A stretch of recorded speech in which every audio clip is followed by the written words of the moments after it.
시청자 여러분 안녕하십니까? 뉴스 현장 시작합니다. 잠시 후면 국회에서 여야 대표회담이 열립니다. 이번 회담은 여야 정책위 의장과 수석 대변인이 배석해 총 90분간 진행될 예정인데요. 당초 7분으로 예정된 모두 발언 역시 10분으로 확대됐고 최상병 특검법과 전국민 25만 원 지원금, 또 금투세 폐지 등이 논의됩니다. 의료 대란 문제는 공식 의제로 채택되진 않았지만 회담 과정에서 자연스럽게 논의가 오갈 것으로 예상이 되고 있습니다. 네, 무려 11년 만에 성사된 여야 대표 회담입니다. 어떤 결과가 나올지 관심이 집중되는데 회담을 마치면 양당의 공동 입장문이 나올 것으로 예상이 됩니다. 현장으로 옮겨서 모두 발언 한번 들어보겠습니다.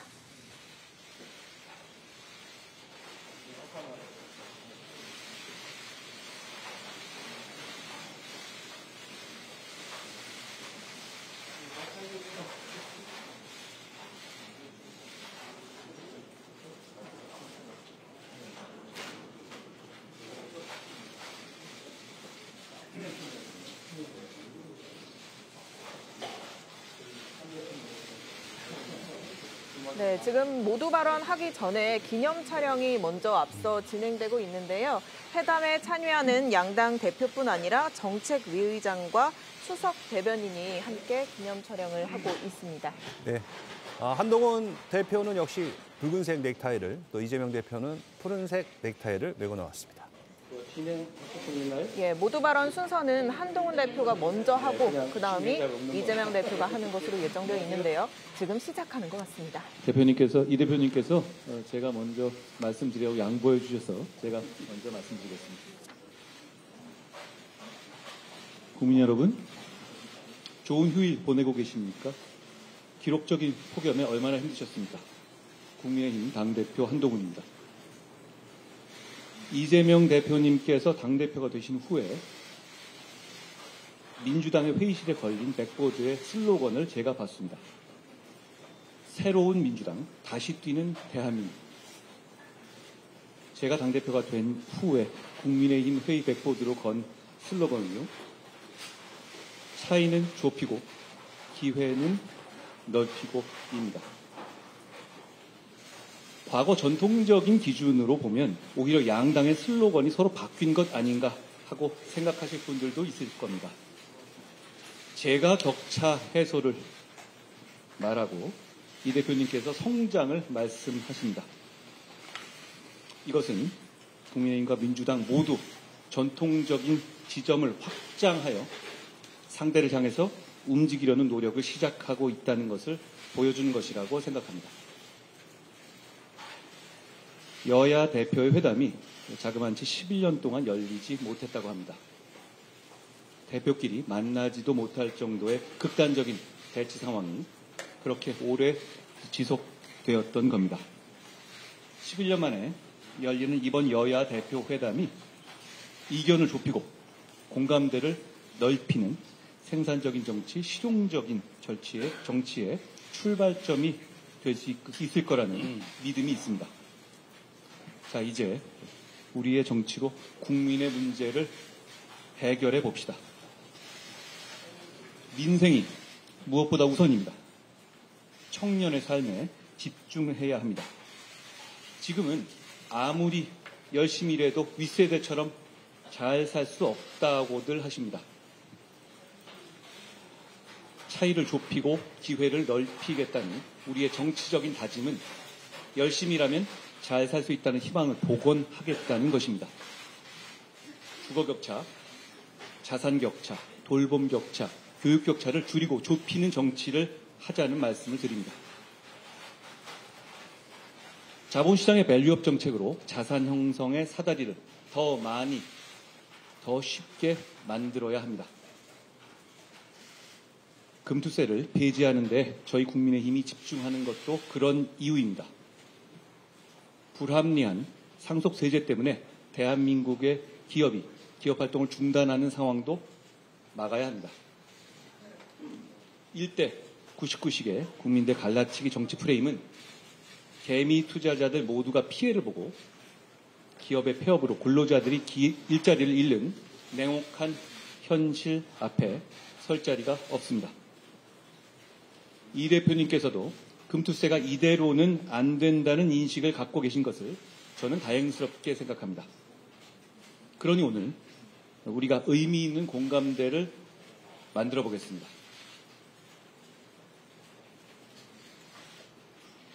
저출생 극복을 위한 법안들을 우선 처리하자는 말씀을 드립니다.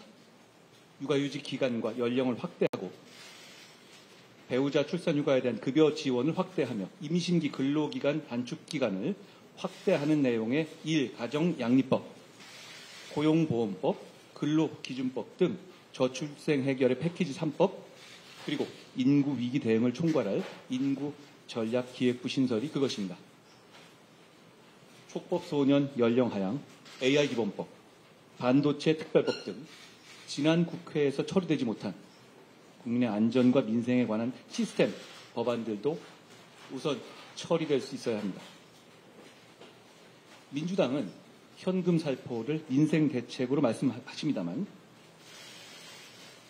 쓸 수 있는 혈세는 한정되어 있고 개인들이 느끼는 격차의 질과 수준이 다 다르기 때문에 모두에게 획일적인 똑같은 복지가 아니라 모두의 필요에 맞춰진 복지를 하겠다는 것이 국민의힘의 생각입니다.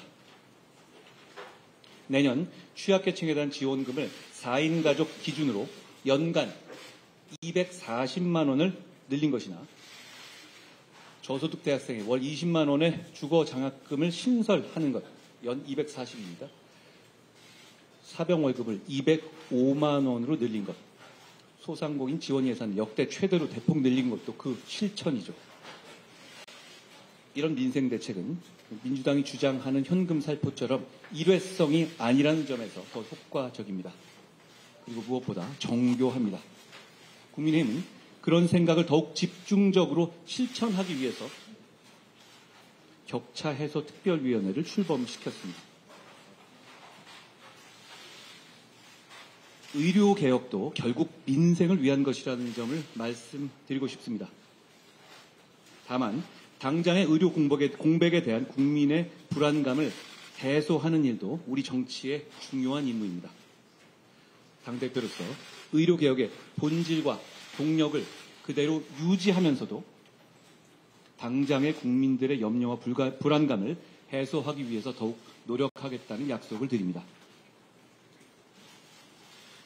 에너지 문제 해결에는 저와 이 대표님의 그 사이에서 주목할 만한 공감대가 있는 것 같습니다. 이 대표께서 에너지 이슈를 주요 정치 과제로서 말씀하셨습니다. 저는 당대표 출마 선언에서부터 에너지 정책에서 이념의 때를 벗기겠다는 말씀을 드렸습니다.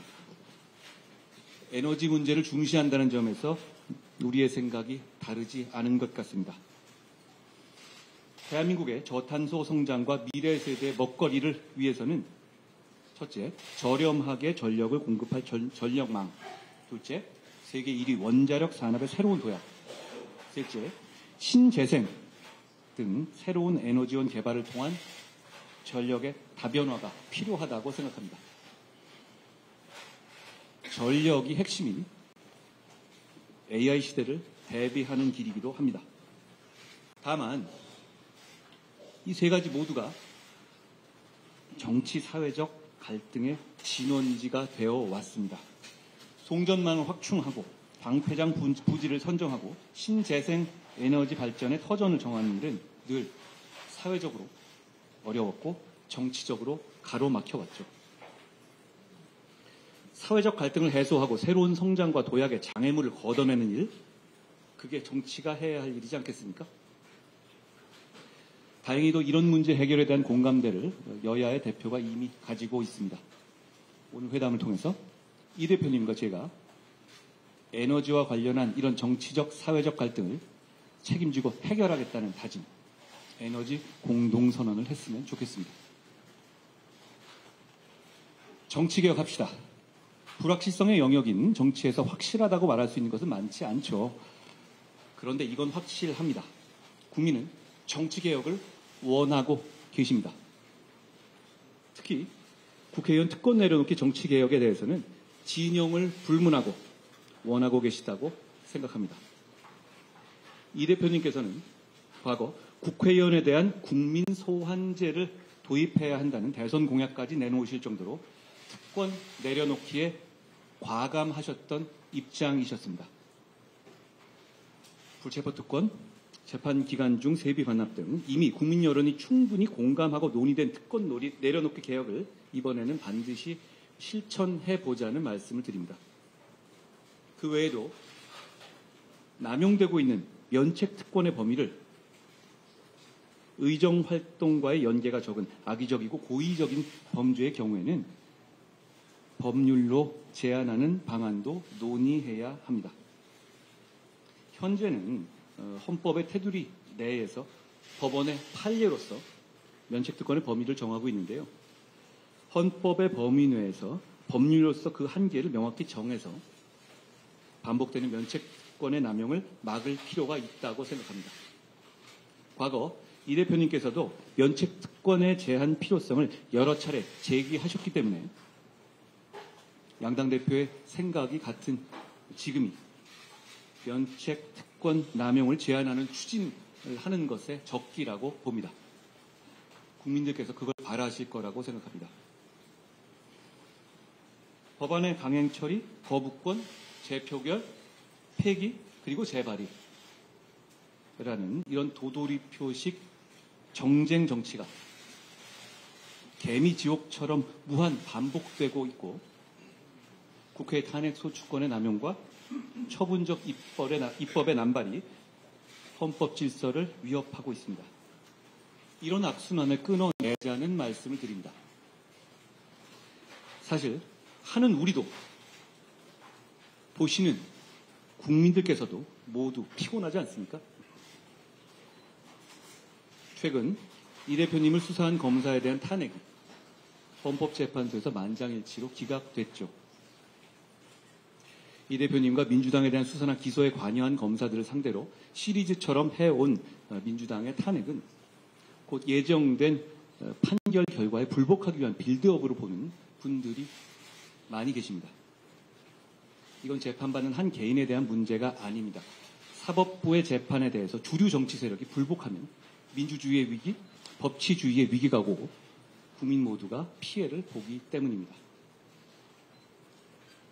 곧 나올 재판 결과들에 대해서 국민의힘은 설령 그 결과가 마음에 들지 않더라도 선을 넘는 발언이나 공격을 자제하겠습니다. 그러니 민주당도 재판 불복 같은 것은 생각하지 않으실 것이라고 저는 기대합니다. 무죄를 확신하고 계시는 듯하니 더욱 그렇습니다.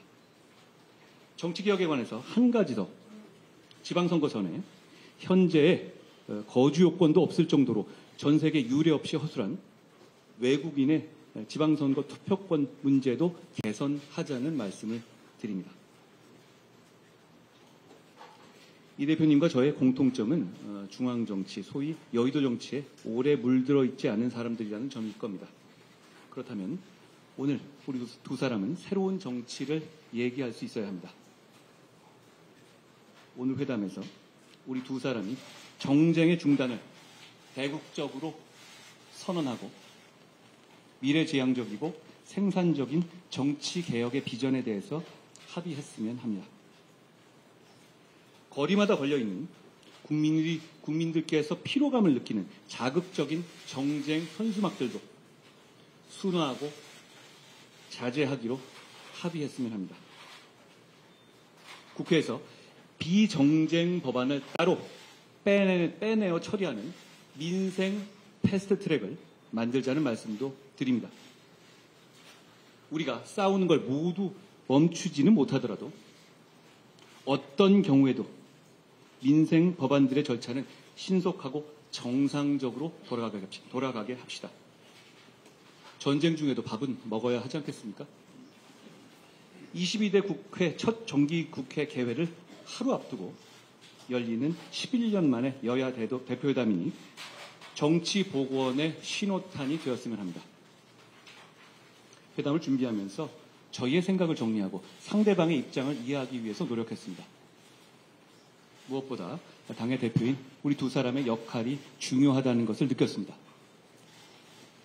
한 달에 한 번이나 두 달에 한 번 정도로 대표 회담을 정례화할 것도 제안드립니다. 국민들께서 그래도 정치가 계속되는구나 하고 느끼실 수 있게 말입니다. 저는 선당 후사가 아니라 선민 후사하자고 말해왔습니다. 오늘 국민만 생각하고 허심탄회하게 대화하겠습니다. 고맙습니다.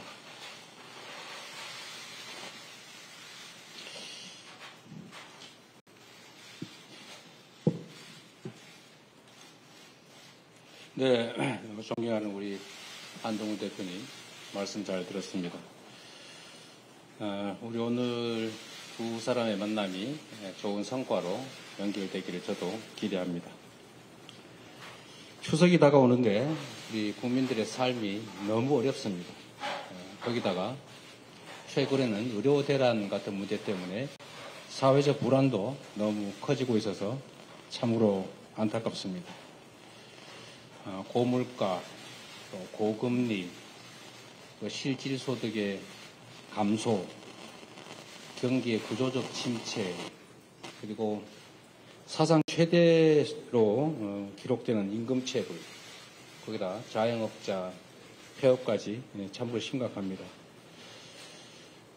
가급적이면 우리 국민들의 더 나은 삶을 기획할 수 있도록 실효적인 의미 있는 회담이 되기를 바랍니다.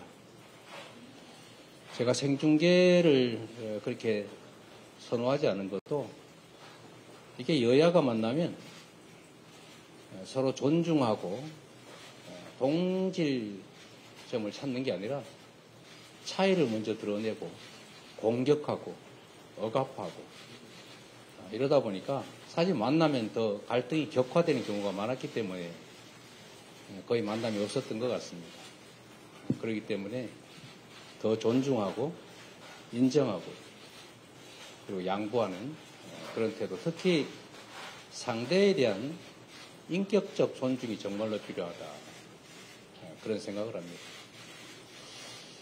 존중하지 않으면서 존중하는 척하고 상대에게서 뭔가 뺏어야 되겠다. 이런 생각을 가지고 얘기를 하게 되면 아무것도 이루어질 수가 없죠. 그래서 좀 허심탄회한 얘기를 할 수 있는 그런 공간이 필요하고 그러려면 남들이 보는 공간에서의 대화도 필요하지만 실제로 내 속을 얘기할 수 있는 그런 기회가 좀 필요해서 굳이 생중계에 재고를 요청했는데 또 다행히 우리 존경하는 한동훈 대표께서 수용해 주셔서 감사드립니다. 실질적인 좀 논의가 이루어질 수 있기를 기대합니다. 그리고 이제 회담에는 공식 의제라고 하는 게 있게 마련인데 여러 가지 합의를 했습니다만 의료 대란을 공식 의제에서 빼자고 아마 얘기가 된 것 같습니다. 참 안타깝다는 생각을 합니다. 우리 한동훈 대표께서도 정부와의 갈등을 감수하면서까지 일정한 대안을 내시기도 하는 것처럼 이 의료 대란 문제는 국민의 생명에 관한 문제입니다. 이거는 손바닥으로 가리고 또 안 보려고 한다고 해서 없어지는 게 아닙니다. 실제 국민들의 삶을 심각하게 위협하고 있는 사례입니다. 한동훈 대표께서 말씀하신 것처럼 저는 의료계획의 기본적 방향, 그러니까 의사 정원을 좀 늘려야 된다, 필수 공공의료, 지역의료 강화해야 된다, 라는 점에 기본적으로 동의합니다. 그러나 이 정책을 추진하는 과정에서도 이해관계가 부딪히는 집단들끼리 충분한 대화 그리고 그 대화를 통한 양해, 타협이 반드시 필요합니다. 일방적으로 힘으로 밀어붙여서 상대방의 굴복을 강요하게 되면 성공하더라도 후유증 피해가 너무 큽니다. 사회적 비용이 너무 크다라는 말씀을 드리고 정책 수행이 지금처럼 거칠고 급하고 과해서는 결국 예상된 이런 부작용이 나타날 수밖에 없다는 것입니다. 그 부작용이 정말 세계 최고를 자랑하는 의료체계의 붕괴 위기를 불러봤고 응급실 뺑뺑이로 안 죽어도 될 사람이 죽는 사고가 이미 작년 한 해 총 발생량을 이미 초과하고 있습니다. 얼마나 불안하겠습니까? 사실 저도 불안합니다. 갑자기 밤에 저나 가족들이 아프면 어디로 가지? 라는 생각을 하게 됩니다. 다치지 말자, 병들지 말자, 살아남자 이런 얘기들을 우리 국민들이 농담처럼 자조적으로 하고 있는 이 현실을 반드시 정확하게 파악하고 가능한 실효적 대안을 마련해내야 합니다. 한동훈 대표님과 이 문제에 대해서도 충분한 대화가 이루어지기를 기대하고 또 실효적 대책은 대화로 만들어낼지라도 일단 정확한 현상 파악, 문제의 인식, 토론, 대화, 공감대 형성을 위한 의료대란 대책이 이걸 국회 내에서 여야 모두가 함께 좀 만들어서 해법을 좀 강구해보자는 말씀을 제가 드리고 싶습니다. 전 국민의 관심사이고 아주 오래 끌어온 가장 큰 현안이죠. 해병대원 특검법. 우리 한동훈 대표께서도 전 국민을 상대로 공언하셨습니다. 저는 그게 진심이라고 생각합니다. 그 진심이 지금도 바뀌지 않았을 것으로 확신합니다.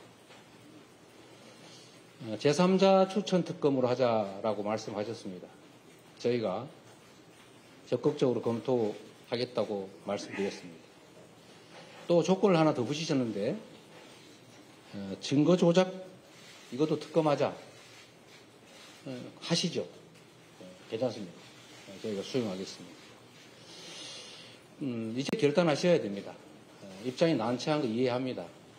그러나 공당이란 또 국민을 대표하는 정치인이란 자신이나 개인 또는 주변의 특별한 문제 때문에 국민적 대의를 벗어날 수는 없는 것 너무 잘 아실 겁니다.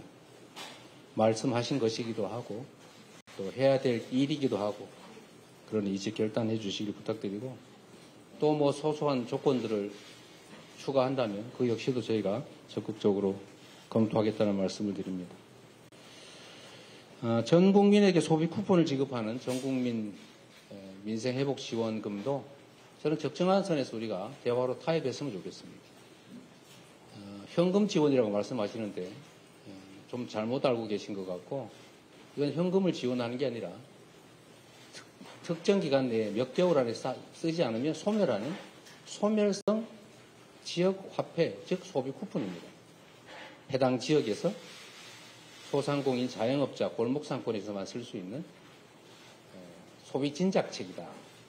소득 지원 효과와 소비 진작 그리고 자영업자 살리기, 골목상권 살리기, 지방 살리기 그리고 경제 활성화를 통해서 세수 증대에도 도움이 되는 가장 효율적 정책이라는 말씀을 드리고 아마 이해하실 것으로 생각됩니다. 자꾸 균등 지원 말씀을 하셔서 저는 이게 복지 정책이 아니고 경제 정책, 재정 정책이기 때문에 세금을 더 많이 내는 사람을 역차별할 필요가 없다. 오히려 더 지원하지 못할 망정 가치는 지원해 줘야 되는 거 아니냐. 반사적 이익을 같이 누리게 해야 되는 거 아니냐라고 생각하는데 굳이 차등 지원, 선별 지원 하겠다면 그것도 저희가 받아들일 용의가 있으니까 적정한 선에서 협의해서 좀 지원하도록 했으면 좋겠다는 말씀드립니다. 이건 역시도 간과할 수 없는 부분인데 최근에 이 독도 문제나 교과서 문제 또 일제 침략에 관한 문제들이 논란이 되고 있습니다. 국가의 구성에는 3대 요소, 영토, 주권, 국민이 있습니다. 그런데 영토를 부정하는, 독도 영유권을 부정하는 행위 또는 주권을 부정하는 행위, 즉 외국의 침략을 합리화하는, 미화하는 행위, 이것은 국가를 부정하는 그야말로 윤석열 대통령께서 자주 말씀하시는 반국가적 주장입니다. 이런 반국가적 주장에 대해서는 형벌을 과하는 것은 표현의 자유 측면에서 과하다고 할지 모르겠지만 최소한 공직을 맡기는 부적절하다라는 생각에서 공직 취임을 제한하는 법안을 저희가 준비 중인데 협조해 주시면 좋겠다는 그런 생각 가지고 있습니다. 정치개혁에도 많은 말씀을 해주셨지만 저는 국회의원의 특권 얘기도 중요하지만 상응하는 대통령의 소추권에 대해서도 같은 차원에서 접근해야 된다고 생각합니다. 이게 행정 독재 국가로 흘러갈 위험성이 매우 높습니다. 법 앞에 평등을 말씀하시던데 제가 보기에는 법 앞에 형식적으로 평등할지는 몰라도 검찰 앞에서는 매우 불평등합니다. 사람 따라 법의 적용이 완전히 달라지고 있습니다. 이런 측면에서 정치개혁은 심각하게 함께 논의하되 형평성 있게 심도 있게 논의하는 것이 꼭 필요하겠다 이 말씀을 드립니다. 특히 최근에 계엄 얘기가 자꾸 얘기되고 있고 종전에 만들어졌던 계엄안에 보면 계엄 해제를 국회가 요구하는 것을 막기 위해서 국회의원들을 계엄 선포와 동시에 체포 구금하겠다라는 그런 계획을 꾸몄다는 얘기도 있습니다. 이거 완벽한 독재국가 아닙니까? 이런 문제에 대해서도 우리가 오히려 더 심각하게 고민해야 된다. 정치적 공세가 아니라 국가와 국민 그리고 이 나라의 미래를 위해서 합리적이고 모두가 동의할 수 있는 안들을 만들어야 된다고 생각합니다. 물론 합의가 심치 않습니다. 저는 그 중에서도 합의되는 실현 가능한 것부터 먼저 하자 이런 입장을 언제나 가지고 있고 그래서 정치개혁과 관련해서는 우리 한동훈 대표께서도 공개적으로 약속하셨던 지구당 부활 문제만이라도 우선적으로 좀 처리됐으면 좋겠다 그 생각이 듭니다. 정치에서 말은 정말로 중요하죠. 실질적, 실효적 논의가 되기를 기대합니다. 저는 정부도 정부지만 여당의 역할도 매우 중요하다고 보는데 지금 쌀값, 한우값 문제가 심각합니다. 이건 결국 식량 안보 문제와 직결될 수 있는데 20만 원 쌀값 약속을 안 지켜서 현재 17만 원대까지 떨어졌는데 이러다가 대한민국의 식량 주권에 위협이 오지 않을까 걱정됩니다. 실질적 대책을 좀 마련하길 기대하고 또 한편으로 RD백이나 탄소 국경세를 대비하고 또 미래 산업 전환에 대비하기 위한 재생에너지 기반 확충에 대해서 아까 또 말씀을 해주셨기 때문에 저는 가능한 실질적 합의를 끌어낼 수 있겠다는 기대를 합니다. 인공지능 시대를 대비하는 반도체 또 미래 과학기술 투자 역시도 함께 얘기해서 실질적인 대안을 만들어낼 수 있을 것으로 기대하고 함께 논의해 보겠습니다. 아까 금투세 말씀을 해 주셨는데 역시 이것도 저희가 함께 얘기할 수 있을 겁니다. 그런데 금투세는 금투세 자체가 목적이 아닙니다.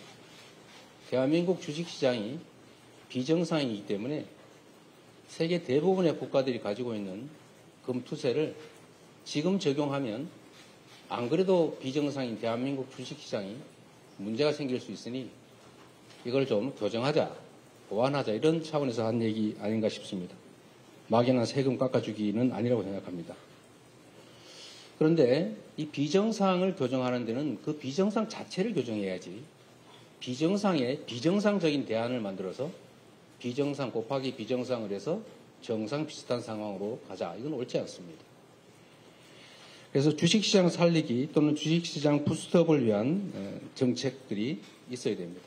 시장을 정상화하기 노력해야지 시장이 비정상이니까 비정상적인 대책을 내자는 것 적절하지 않다고 보고 시장이 정상화될 수 있도록 시장의 저평가 이걸 해결할 수 있도록 주주 보호를 위한 상법 개정, 주주 충실 의무 확대라든지 또는 소수 주주자 보호를 위한 제도 도입이라든지 이런 것들이 필요할 것 같고 또 ISA 제도, 소위 금융투자소득의 비과세를 하는 자산관리계좌 이걸 대폭 확대해서 충분히 보완을 하고 난 다음에 또 금투세 지금 당장 시행하는 것은 정부 시책에 부족함에서 오는 측면이 강하기 때문에 일정 기간 대폭 완화해서 시행하는 방안도 한번 검토해 보면 좋겠다. 함께 논의해 보시면 좋겠습니다. 생각과 입장이 달라도 대화와 타협을 통해서 국민의 삶을 개선하는 게 바로 정치입니다. 서로 존중해야 되겠죠. 인정하고. 그리고 가짜뉴스, 거짓말로 상대방을 음해하거나 또는 폭언하고 비방하거나 이러면 대화가 안 됩니다. 잘 보시겠지만 저는 특정 개인 비방 잘 하지 않습니다. 그 대화를 막기 때문이죠.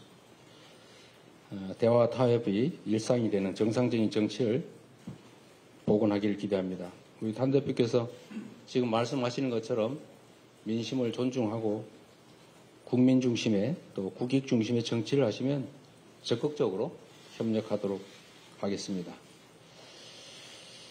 또 한 가지 저는 말씀을 드려야 되는데 이 측면에서 뭐 여당이 하는 일은 아니겠습니다만 이 정치라고 하는 게 죽고 죽이는 전쟁은 아닙니다. 상대도 일정 정도를 얻고 나는 그보다 좀 더 얻겠다. 또 다른 것을 얻겠다. 이렇게 하는 게 정치죠. 제거하는 게 가능하겠습니까? 그런데 최근에 이 전 정권에 대한 정치 보복이라고 볼 수 있는 그런 과도한 조치가 좀 많아지는 것 같습니다.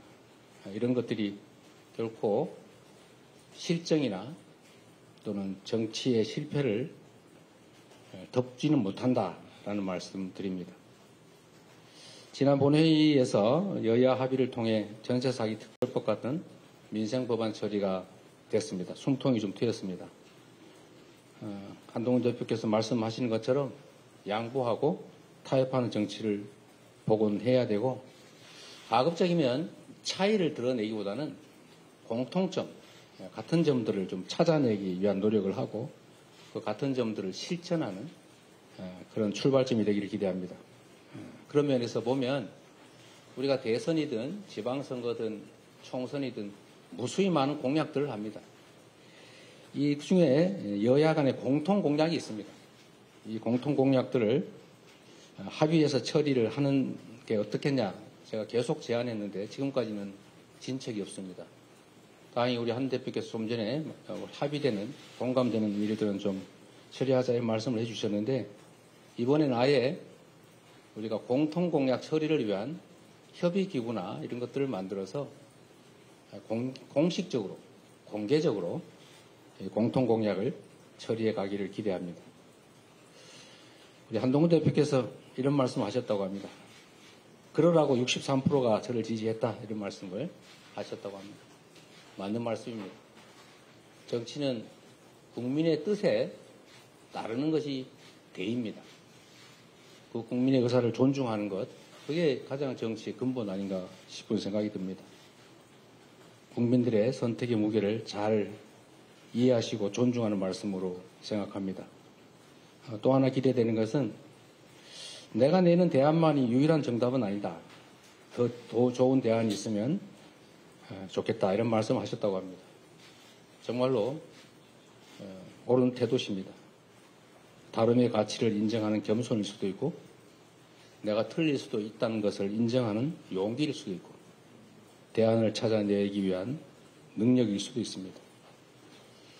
오늘의 어렵게 마련된 이 자리가 우리 국민들에게 조금이라도 기대를, 희망을 만들고 또 새로운 정치의 돌파구를 만들어내는 계기가 되기를 기대합니다.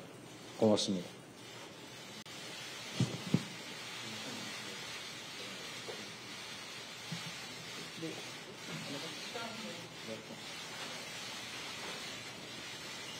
자, 지금 한동훈, 이재명 대표의 모두 발언을 들어봤습니다. 주요 의제들에 대한 양당의 입장차가 좁혀질 수 있을지 주요 정치권 쟁점들 전문가분들과 하나씩 짚어보도록 하겠습니다. 네, 스튜디오에 이현종 운알보 논설위원, 윤기찬 국민의힘 법률위 부위원장, 김형주 전 민주당 의원, 김진욱 전 민주당 대변인 나오셨습니다. 안녕하세요. 안녕하세요. 자, 먼저 한동훈, 이재명 대표 모두 일단은 뭐 의미 있는 만남, 실용적인 어떤 결과가 나오길 바란다 이렇게 얘기를 했는데 오늘 전체적으로 이 양쪽 두 분의 그 모두 발언 어떻게 평가하십니까? 일단 먼저 발언하는 것이 안 좋은 것 같아요. 네, 뒤에 발언하면서 앞에 했던 말들을 조금 반박하는 내용에 이제 얘기가 나올 것 같은데 어쨌든 한동훈 대표는 정책 위주의 말씀을 하셨어요. 이제 금투세 관련된 것도 말씀을 하셨고 쟁점 위주의 말씀을 하셨는데 그러니까 선별적 복지 얘기하면서 예산안도 자세히 설명을 했어요. 2025년도 정부 예산안도 설명을 하고 그런데 문제는 뭐냐면 이재명 대표 같은 경우에는 거의 정쟁형 이슈만 쭉 나열하신 것 같은 좀 느낌이 있습니다. 그리고 한동훈 대표와 대표회담을 하지만 실제 이거는 대통령과의 회담 내용인 것 같은 느낌을 좀 받았어요. 주로 뭐 대통령의 불소추권 이것도 문제 삼고요. 의료대학과 관련돼서 정부 책임론도 말씀하셨고, 그러니까 뭐 독도 관련된 영유권 문제 이런 부분도 말씀하셨고, 그러니까 거의가 금투세와 뭐 지구당 부활, 그다음에 여야 공통공약을 논의하자라는 정도의 기본적인 멘트 이외에는 대통령을 비판하는 정쟁형 이슈에 관련된 말씀을 길게 하셨기 때문에 제가 예상했던 것보다는 합의될 가능성이 많은 소재가 좀 적지 않을까라는 생각을 합니다. 적지 않을까. 어떻게 보셨습니까? 예, 뭐 윤기찬 그 부위원장의 말씀처럼 뭐 여당은 실질적으로 이제 민생에 대해서 하나하나씩 또 격차 해소라든지 당면한 어떤 그 실질적인 어떤 민생과 관련된 어떤 실용적인 접근을 했고요. 반면에 이재명 대표는 실제로 매우 그 한동훈 대표가 받아들이기 쉽지 않은 정도의 또 언급이 되게 어렵다라고 하는 의제를 중심으로 의료 문제라든지 재상병, 제3자 특검 문제라든지 이런 것을 위주로 얘기를 했기 때문에 상당히 지금 입장 자체가 달라졌고 특히 이재명 대표는 영수회담을 기대했으나 지난번 대통령께서 영수회담을 거의 안 할 것처럼 말씀하셨기 때문에 그런 의제를 포함해서 얘기하다 보니까 좀 장황해졌지 않느냐는 생각입니다. 이제 그럼에도 불구하고 실제로 접점이 될 만한 부분들이 몇 가지 나왔습니다. 방금. 예컨대 소위 지구당 부활에 대한 문제라든지 또 혹은 금투세 문제라든지 또 재생에너지, 에너지법에 대한 어떤 신재생 에너지 문제라든지 또 민생회복지원금에 대한 부분 이런 부분들은 실질적으로 뭐 합의할 수 있는 영역들도 있지 않겠냐, 뭐 그렇게 생각이 들고요. 네. 그 뭐 시간대가 서로 10분만 한다고 했는데 한 15분 이상씩 하셨기 때문에 제가 정확히 계산해봤는데요. 한동훈 네. 대표가 13분, 네. 근데 이재명 대표가 한 18분 정도 하신 네, 것 같습니다. 그렇기 때문에 정치인들 말은 그렇게 믿을 수 없다 그런 게 또 반복되고 있는 것 같습니다. 네. 두 여야 대표 모두 10분을 훌쩍 넘긴 모두 발언을 했는데 뭐 한동훈 대표는 주어진 원고를 주로 읽는 모습이었다면 이재명 대표는 좀 자유롭게 말을 바꿔가는 듯한 그런 인상도 받았는데 좀 어떤 점에 중점을 두고 모두 발언을 준비했을 거라고 보시는지 궁금합니다. 아까 말씀하신 대로 아마 이제 한동훈 대표는 이제 미리 좀 준비해서 정리된 부분들 이야기했다면 물론 뭐 이재명 대표도 준비를 쭉 했는 걸로 보여지지만 그동안 민주당이 주장했던 여러 가지 어떤 이슈를 점점 어떤 면에 좀 요약해서 이야기한 그런 측면이 있었던 것 같습니다. 특히 이제 이 뭐 해병대 특검법이야 뭐 그동안 주장했지만 특히 이제 독도 문제라든지 뭐 일제 침략 문제라든지 그다음에 이 계엄령 문제까지도 이야기를 했어요. 뭐 의원들을 구금해서 많다 이런 이야기까지 했었는데 근데 좀 더 보시면 헌법에는요 이 계엄령이 선포되더라도 의원들의 불체포 특권은 건드리지 못하도록 되어 있습니다. 그러니까 그런 걸 좀 더 세심하게 보셔야 될 것 같은데 마치 이것이 뭔가 세간의 이야기라 하는 것처럼 해서 이렇게 이야기를 하시는데 좀 더 정확한 이야기, 특히 이 독도 문제를 가지고 지금 일단 이 전시물을 몇 개 업데이트하고 해서 영유권을 인정하지 않는다라는 쪽으로 지금 이 완전히 논의 자체가 서로 다른 완전히 질적으로 다른 이야기를 하셨어요. 아니 언제 정부가 지금 독도 영유권을 인정하지 않는다라는 이야기를 누가 한 적이 있나요? 그러니까 지금 일반적인 몇 군데에서 전시물을 교체하고 뭐 이런 과정은 있었습니다. 자, 근데 이게 지금 독도 영유권을 인정하지 않고 주권을 지금 부정하는 행위다라고 지금 완전히 지금 다른 이야기를 하고 있지 않습니까?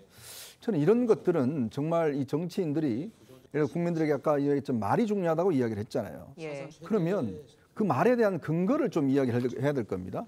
뭐 시중? 도대체 시중 어디서 이야기가 나오는 것인지, 누가 이야기하는 것인지, 그냥 본인의 뇌피셜인 것인지, 누가 지금 독도 영유권을 인정하고 있지 않는지, 그리고 또 계엄령을 하면 국회의원들 누가 다 잡아서 구금한다고 이야기하는 것인지, 이거야말로 지금 야당이 너무 피해망상증에 있는 게 아닌가라는 부분들을 노출해서 국민들이 보시기에도 좀 불편하지 않았을까라는 저는 생각도 듭니다. 네. 대변인 총평도 들어볼까요? 예. 예, 오늘 한동훈 대표가 먼저 말씀 주신 부분 중에서 이견을 좁히고 공감대를 넓히는 자리가 되었으면 좋겠다. 이 오늘의 이 회담을 한마디로 잘 정리하신 것 같아요. 지금 방금 전에 앞에서 여러 패널들께서도 말씀을 주셨습니다만 아마 오늘 많은 부분에서 합의를 이루기는 좀 어려운 부분이 있을 것이다. 다만 이렇게 많은 그 자리를 통해서 또 만나서 대화하는 자리를 통해서 그런 이견을 좁혀가는 그런 시작점이 출발점이 될 수 있다는 점에서는 오늘 상당히 좀 의미가 있어 보이고요. 어차피 지금 이재명 대표가 또 말씀 주신 것도 그런 측면에서 허심탄회한 그런 대화를 하기 위해서 오늘 생중계 대신에 비공개 방식의 대화를 나누기로 했다. 그렇기 때문에 아마 지금 양측에서 이 공개적으로 모두 발언을 한 것은 어차피 그 양당의 각오도 있겠지만 국민 여러분들 또는 지지자들께 오늘 이런 대화를 좀 나눌 예정이다라는 걸 말씀을 주셨습니다만 지금 이제 그 비공개로 들어간 곳에서는 아마 여러 의제들이 다뤄지겠지만 그 중에서 일단 합의가 가능한 아까 말씀드렸던 지구당 그 정치적인 문제, 지구당 부활 문제 또는 금투세 문제 이런 부분들에 대해서 일단 빠르게 합의를 할 수 있는 부분들은 좀 합의를 하고 조금 더 그 오늘 대화를 좀 깊게 하고 다음 대화까지 이어나갈 수 있는 의제들 이런 부분들을 좀 정리하는 그런 부분이 필요할 것 같은데요. 저는 크게 기대는 하기는 어려울 수도 있겠다 이런 전망들이 많이 나오지만 그래도 오늘 첫 회담이 국민들께서 많이들 관심 갖고 지켜보시는 만큼 나름의 성과를 만들기 위한 양측의 노력은 있을 것이다 이렇게 보여집니다. 네. 알겠습니다. 자, 합의된 의제들을 좀 하나씩 살펴보도록 하겠습니다. 자, 일단 그 최상병 특검법에 대해서 한 대표는 그동안 약간 어떻게 보면 정확한 입장을 취하고 있지 않았는데 오늘 민주당에서는 제3자 추천, 증거 조작 다 받아주겠다. 어떻게 보면 공을 이제 한동훈 대표에게 이렇게 던지는 그런 모습을 보는데 오늘 과연 한동훈 대표가 어떤 이에 대한 명확한 입장을 내놓을 수 있을까요?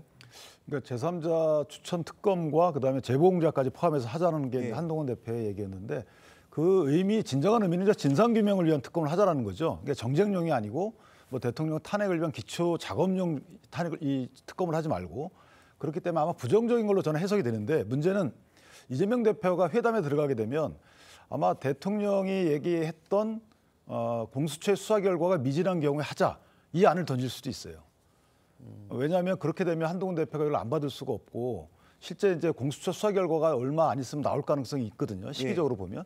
그렇기 때문에 미진하냐 여부에 대해서는 사실 이게 또 해석의 여지가 있는 거라서 일단은 그렇게 국민의힘이 내부의 정쟁 유발용으로 그렇게 던져놓게 되면 한동훈 대표가 만약에 이걸 받게 되면 또 다른 문제가 생기는 게 되는 거죠. 그래서 아마 제가 한동훈 대표라 그러면 이런 여러 가지 어떤 아니더라도 한동훈 대표는 특검안은 안 받을 걸로 보여지고요. 그러나 만약에 이재명 대표가 확 물러서 가지고 대통령이 말씀하셨던 수사 결과 미진시에 받자 이렇게 또 제안을 했을 때가 이제 한동훈 대표 입장에서 보면 어려움이 있을 것 같습니다. 네, 그렇군요.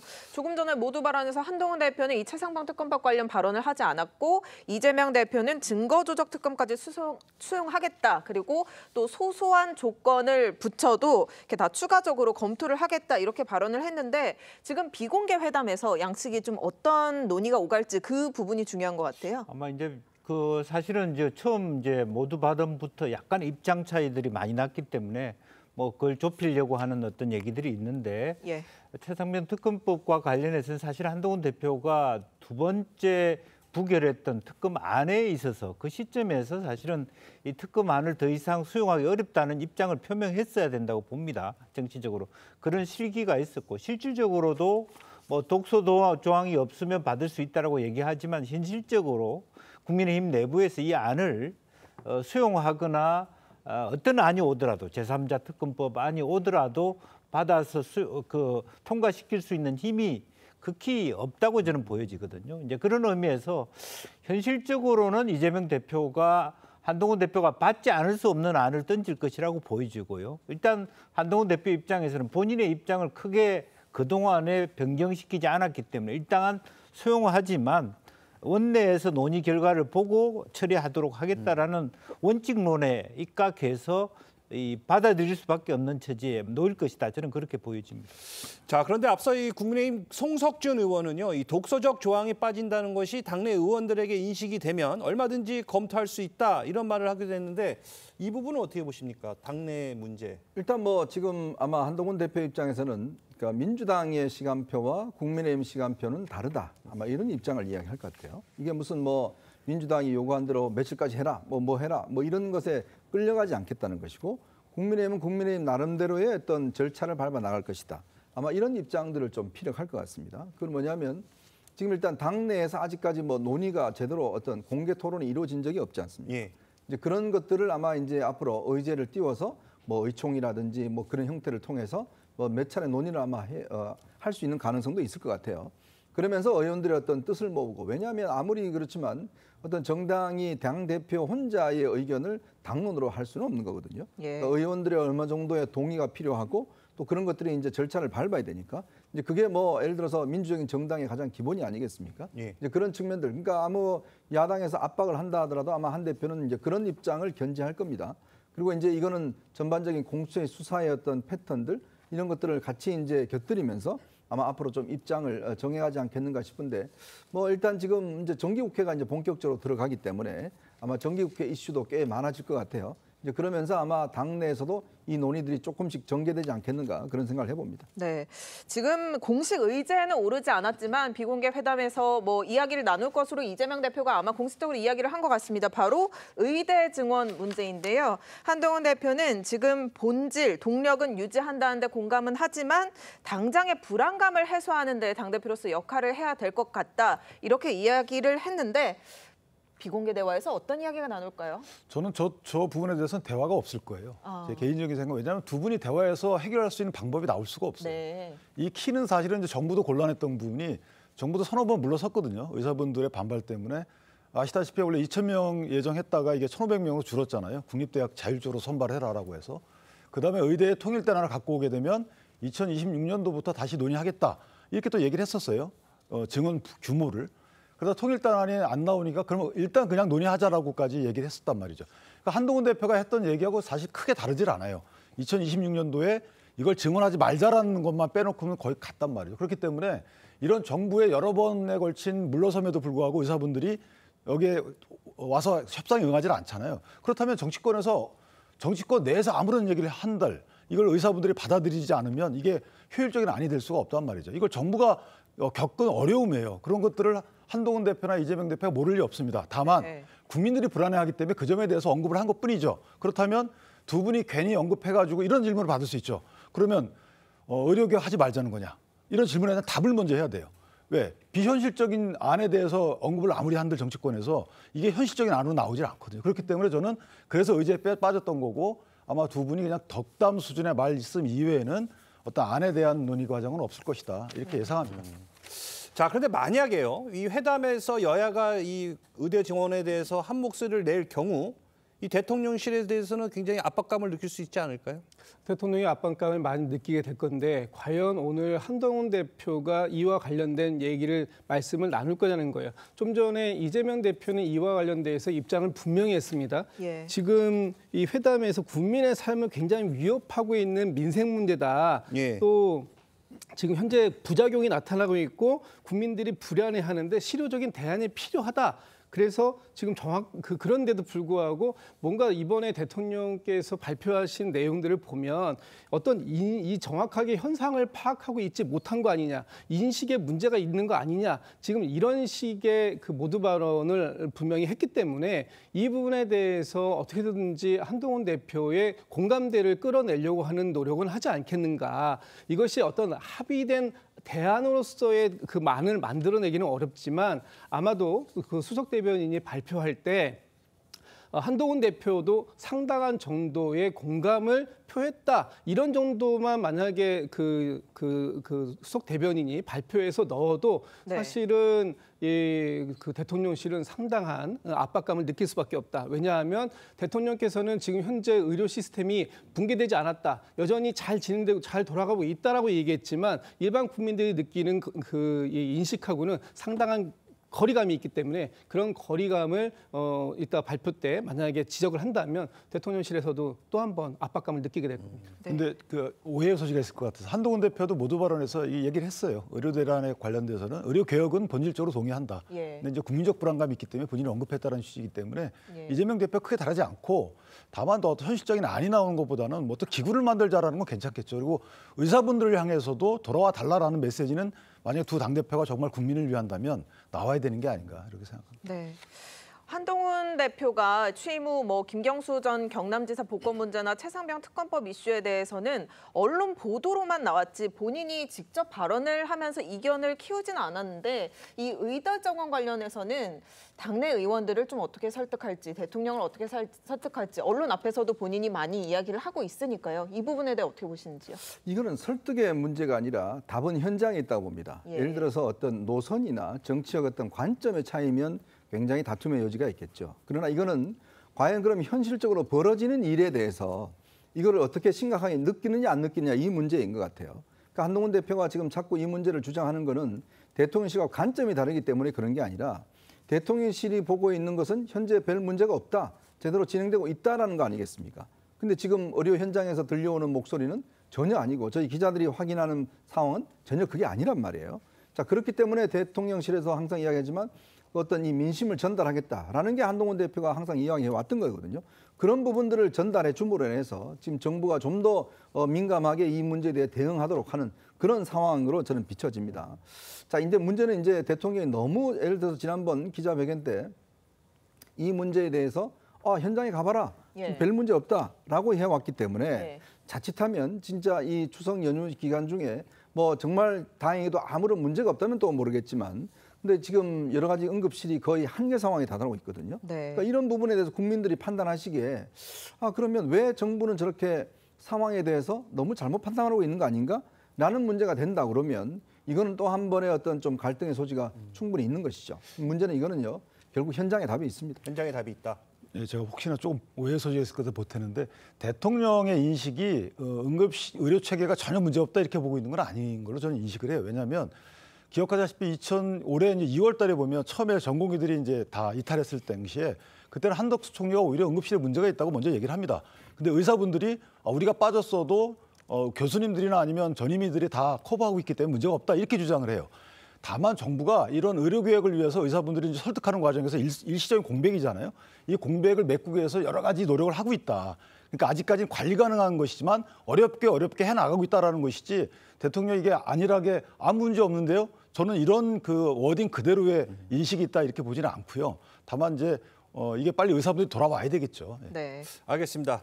자, 그런데 일부에서는 이런 얘기도 있습니다. 이 최상병 특검도 그렇고 이 의대 증원 문제를 두고 이 민주당에서는 이 당정 갈등은 물론 이 국민의힘 내 친윤계, 친한계 분열을 유도하는 일종의 전략으로 사용하는 거 아니냐 이런 지적도 있는데 이거에 대해서 어떻게 생각하세요? 글쎄요, 뭐 그것은 이제 전략으로 사용하기 이전에 사실은 그런 상황이 있는 것이죠. 대통령과 한동훈 대표 간의 여러 가지 어떤 소통의 문제 또 서로 간의 입장의 차이가 분명히 있는 것 사실입니다. 그런데 그것을 뭐 의도적으로 그렇게 얘기했다기보다는 오히려 이 문제는 의료개혁의 문제라든지 이런 부분은 실질적으로 보면 2013년도 철도 파업했을 때처럼 국토위 산하에 소위 철도 발전 소위를 뒀거든요. 이런 것처럼 실제적으로 대통령께서 말씀하신 것처럼 정원에 대한 손을 대지 않더라도 지역 의료의 활성화라든지 또 현실적인 어떤 당면 과제 해결을 위한 수가 조정의 문제라든지 또 간호법에 대한 문제들을 해결하기 위한 국회 안에서의 일정 정도 어떤 기구를 만들어낼 수도 있다. 그렇게 보여지고요. 또 하나는 대통령께서 유난히 한동훈 대표의 제안에 대해서는 무뚝뚝하게 거부하지만 자기 내부적, 정부적 논의 속에서는 충분히 저건 논의할 수 있다 이렇게 왔다 갔다 하는 부분이 있기 때문에 네. 조금 그 논의를 국회로 가져가는 게 좋을 것 같고요. 또 다른 한편으로 보면 민주당은 너무 지나치게 한동훈 대표를 공격하는 형태로 그것이 간접적으로 당내 친윤과 친윤 세력과 한동훈 세력 간의 갈등을 유발시킬 목적으로 제3자 특검 안도 들여낸다. 이런 얘기가 있을 수 있기 때문에 오늘 이 논의에서는 그러한 얘기들이 좀 너무 지나치게 무겁게 가지 않았으면 좋겠다는 생각을 가집니다. 어떻게 보십니까? 이것을 그 야당이 그 국민의힘 내분을 유도하는 갈라치기 전략이다 이렇게 보시지 말고 지금 국민의 목소리를 대변하고 있는 그 기관이 야당과 여당 양쪽이 존재하는 거 아니겠습니까? 예. 그렇다면 야당에서 여당과 여당의 대표와 같은 목소리를 낸다면 그것을 지렛대 삼아서 대통령과 국민의힘 내부를 설득하는 데 도움이 된다. 이렇게 또 이해하는 측면도 있을 수 있기 때문에 이것을 갈라치기의 전략이라기보다는 당의 변화를 도움받는 그런 전략이다. 이렇게 이해하시는 것도 괜찮을 것 같습니다. 네. 알겠습니다. 정치개혁 의제도 한번 이야기해 볼까 합니다. 한동훈 대표가 국회의원 특권 내려놓자 그러면서 면책 특권을 언급하자 이 이재명 대표가 지금 뭐 대통령 소추권까지 내려놓자 이야기를 하면서 계엄 이야기까지 했단 말이죠. 완벽한 독재 국가다 이런 표현도 했는데 어떤 의도라고 보시는지요? 글쎄 이거는 이제 맞대응하는 차원인데 왜냐하면 면책 특권이나 이런 것들을 이야기하게 되면 이재명 대표가 불리한 측면이 있죠. 왜냐하면 본인이 지난 대선 과정 등등을 통해서 불체포 특권, 나 지금 그 소용없다. 죄 없는 사람이 무슨 그런 게 필요하냐라고 했지만 결국 본인도 불체포 특권 뒤에 숨었지 않습니까? 그리고 지금 뭐 의원들 돈봉투 문제도 마찬가지입니다만은. 근데 결국은 이제 지금 우리나라 87년 헌법이 보면요, 굉장히 이제 의원들에 대해서는 많은 특권을 주어지게 됐습니다. 왜냐? 의원들은 이 탄핵이 되지 않습니다. 지금 뭐 탄핵 이야기를 하는데 국회의원들은 탄핵이 되지 않아요. 예. 자, 국민 소환제도 없습니다. 자, 대통령의 계엄권 자체도 보면 국회 제적 과반수가 동의할 경우에 계엄을 해제하도록 되어 있습니다.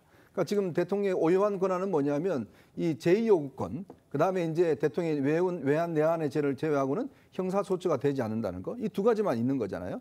이거는 국정을 운영하는데 저는 가장 어떤 면에서 보면 최후의 필수적인 부분이라고 봐요.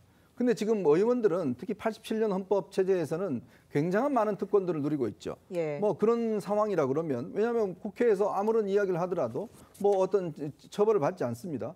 더군다나 지금 탄핵 자체가 보면 지금 9대0으로 지금 나오지 않습니까? 그러더라도 아무런 뭐 어떤 뭐 피해를 보지 않아요.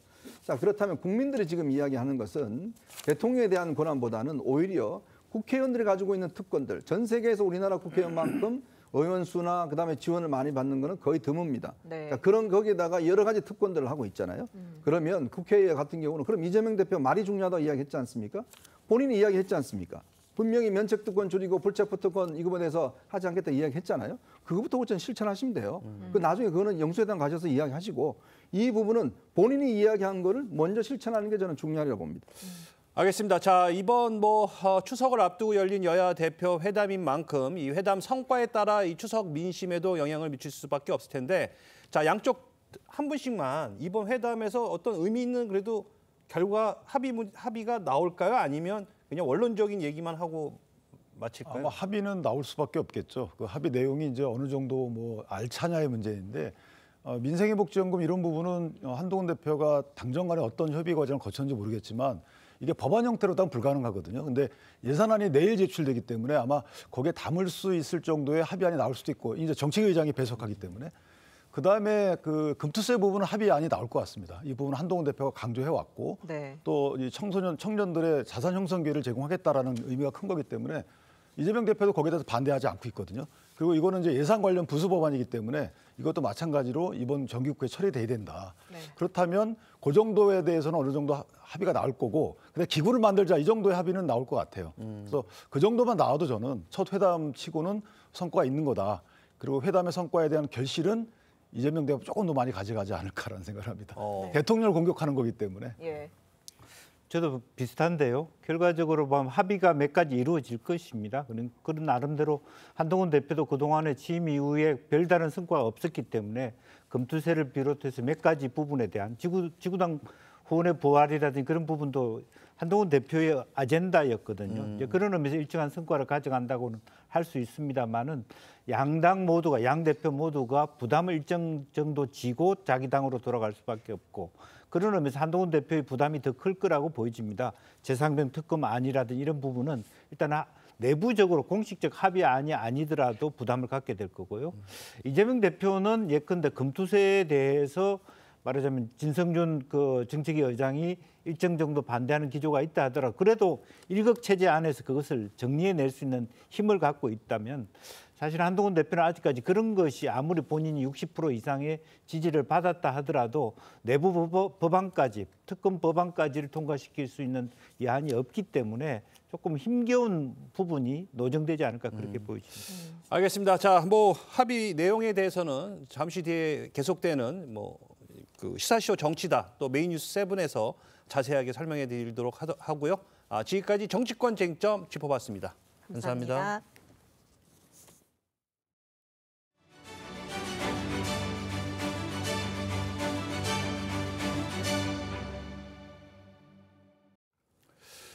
얼굴 사진과 음란물을 합성해 온라인에 퍼뜨리는 이른바 딥페이크 범죄가 확산되면서 연예계도 단호한 대응을 선언했습니다. 걸그룹 트와이스의 소속사가 법적 조치를 예고했는데요. 한국 연예인들이 딥페이크 피해에 가장 많이 노출돼 있다는 조사 결과도 나왔습니다. 윤재민 기자입니다. 트와이스는 지난 3월 빌보드 200에서 1위를 차지한 데뷔 10년차 걸그룹입니다. 트와이스의 공식 SNS 계정에 공지가 올라왔습니다. 아티스트를 대상으로 한 딥페이크 영상물이 확산하고 있다며 관련 자료를 수집해 법적 대응을 진행하고 있다는 내용입니다. 가수 권은비 씨의 소속사 역시 초상을 합성해 허구의 음란성 사진을 유포하는 범죄 행위를 취합해 고소장을 제출했다고 밝힌 바 있습니다. 과거부터 연예인을 대상으로 한 합성 사진 등 사이버 범죄가 계속되어 왔지만 딥페이크 기술이 더욱 정교해지면서 피해가 커질 수 있다는 우려가 나옵니다. AI 보수를 활용해서 좀 더 대량적이고 전문적으로 이렇게 합성이 일어나고 피해가 조금 더 커져가고 있는 상황입니다. 해외 보안업체 조사에 따르면 동영상 공유 플랫폼에서 가장 빈번하게 딥페이크 음란물에 타겟이 된 피해자는 한국 연예인으로 드러났습니다. 이 업체는 피해자들을 구체적으로 밝히지 않았지만 피해 건수가 많은 상위 10명 중 무려 8명이 한국 연예인이었다고 전했습니다. TV조선 윤재민입니다. 계속해서 파리올림픽 스타들의 소식도 한번 짚어보도록 하겠습니다. 하재근 사회문화평론가 모셨습니다. 안녕하세요. 안녕하세요. 배드민턴 금메달리스트죠. 안세영 선수가 어제 고향인 나주를 방문했는데요. 그 모습부터 한번 보고 오시죠.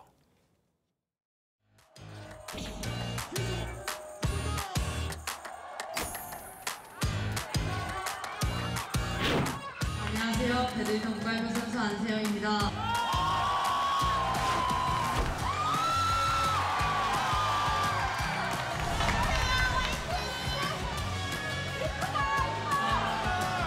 안세영 선수처럼 멋진 선수가 되고 싶어요.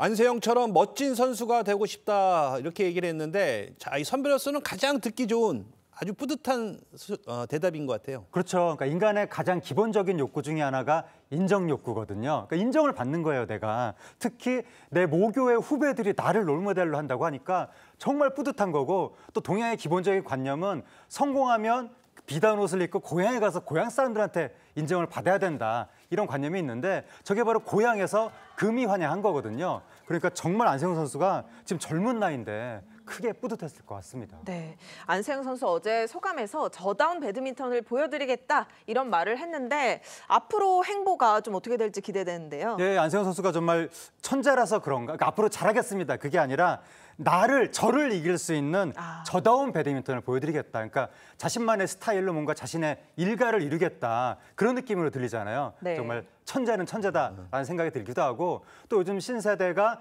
자신의 어떤 개성을 추구하는 경향이 있는데 여기서도 그러한 자신의 개성을 얘기하는 부분도 있는 것 같아서 어쨌든 굉장히 자신감 있게 배드민턴에 전념하겠다. 그렇게 이야기한 것 같습니다. 알겠습니다. 자, 어제 나주시는요. 안세영을 홍보대사로 위축하는가 하면 안세영 체육관, 안세영 거리. 야, 이거 왜 안 나오나 했는데 결국에 만드네요. 네, 어제 이제 그게 공식화됐는데 그전에는 이제 말만 있었다가 어제 공식화가 된 거예요. 어제 나주시 홍보대사로 안세영 선수를 위촉을 했고 그다음에 안세영 체육관 건립, 안세영 거리 조성, 유소년 배드민턴 교실 추진 이렇게 했는데 나주시장이 지금 안세영 선수가 불합리한 체육계 구조를 이겨내고 금메달을 따서 더욱 빛이 난다라고 하면서 앞으로 나주시가 안 선수의 든든한 버팀목이 될 것이다라고 했기 때문에 안 선수가 보다 안정적으로 운동하는 데 도움이 될 것 같습니다. 알겠습니다. 안세영 선수만큼이나 많은 관심을 받고 있는 인물이 또 있죠. 바로 일론 머스크도 인정한 사격 스타 김예지 선수입니다.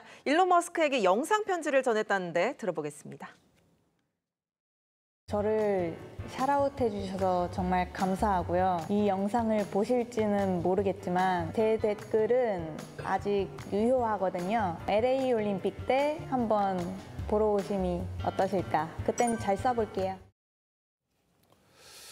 김예지 선수는 또 이 사격을 더 알리기 위해 연기에 도전할 뜻도 있다고 밝혔는데, 자, 얼마 전 공개된 이 화보 자세를 보면 야, 내가 본 조만간 또 이 액션 영화에서 섭외가 들어올 것 같아요. 예, 김예지 선수와 그 영화의 연결성에 대해서는 미국의 일론 머스크가 이제 화두를 제기했는데, 영화 액션 영화에서 김예지 선수를 캐스팅해야 된다라고 머스크가 이제 주장하면서 이게 크게 화제가 됐고, 그리고 연이어서 요번에 이른바 해외 명품 브랜드의 화보 모델로 촬영을 한 거거든요. 이게 상당히 지금 크게 화제가 됐기 때문에 조만간 영화계나 뭐 드라마계나 그런 데서도 캐스팅에 나서지 않을까. 지금 김예지 선수도 적극적으로 미디어의 섭외에 응하겠다라는 입장이기 때문에 조만간 나올 수 있을 것 같고, 근데 김예지 선수가 이런 섭외에 응하겠다는 것은 내가 뭐 활동 영역을 넓히겠다 그런 뜻이 아니라 사격이 워낙 비인기 종목이기 때문에 이렇게 해서라도 사격을 홍보하겠다라는 것이고, 근데 나의 본분은 원래 이제 사격 선수니까 앞으로도 총 잘 쏘는 김예지가 되기 위해서 계속 노력은 하겠다. 그런 입장을 밝혔습니다. 알겠습니다. 앞으로 제2, 제3의 김예지 선수가 계속 나왔으면 좋겠고요. 오늘 말씀 감사합니다. 하정권 평론가는 여기서 인사 나누겠습니다. 감사합니다. 9월이 시작되자 더위 기세가 한풀 꺾였습니다. 지난 밤사이 전국에서 열대야도 사라졌는데요. 특히 제주는 47일째 연속 이어지던 최장기간 열대야 기록이 멈춰섰고, 서울은 38일째 이어지던 폭염특보가 해제됐습니다. 다만 남부지방으로는 아직 폭염특보가 계속되며 33도 안팎의 더위가 이어지겠습니다. 오늘 자세한 한낮 기온은 서울과 제주가 31도, 대구는 34도까지 기온이 오르겠습니다. 오늘 전국 하늘 맑게 드러나 있습니다. 오후부터 밤 사이에는 경기와 충남 북부, 강원 영서 북부에 빗방울이 떨어지겠습니다. 월요일인 내일은 중부와 남부 해안에 비가 내리겠고, 비가 내리면서 기온은 더 낮아지겠습니다. 날씨였습니다. 9월 1일 일요일 TV조선 뉴스 현장은 여기까지입니다. 함께해 주신 여러분 고맙습니다.